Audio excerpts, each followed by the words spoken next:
France top నేత సుబ్బారెడ్డి మృతి తీవ్ర దుఃఖంలో కుటుంబం. ఈ విషయాలన్నీ తెలియాలంటే గనక వీడియో మీరు కంప్లీట్ చూడండి. అప్పుడే మీకు కంప్లీట్ ఇన్ఫర్మేషన్ అనేది అర్థమవుతుంది. అదేవిధంగా చాలామంది వీడియో చూస్తున్నారు గానీ లేఖని కామెంట్ చేయట్లేదు. దయచేసి లేఖని కామెంట్ చేయండి. లేఖని కామెంట్ చేయడం వల్ల ఈ ఇన్ఫర్మేషన్ అంతా మనం చాలా మందికి తెలియజేసేవాళ్ళవుతాం.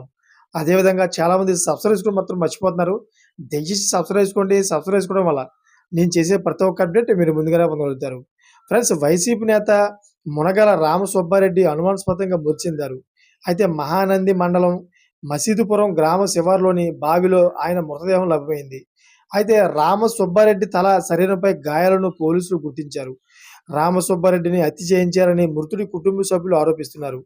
అదేవిధంగా పోలీసులు కేసు నమోదు చేసి దర్యాప్తు చేస్తున్నారు. కాగా రామసుబ్బారెడ్డి కుటుంబాన్ని మాజీ ఎమ్మెల్యే శిల్పా చక్రపాణి రెడ్డి పరామర్శించారు. ఇది కంపల్సరీ హత్య అయి ఉంటదని ఆయన కూడా స్పందించారు. అదేవిధంగా కుటుంబ సభ్యులు చెప్పిన కోణంలోని పోలీసులు అంతర్గత పరిశోధన చేస్తున్నారు. అదేవిధంగా సుదీర్ఘంగా ఎంక్వైరీ మొదలుపెట్టారు.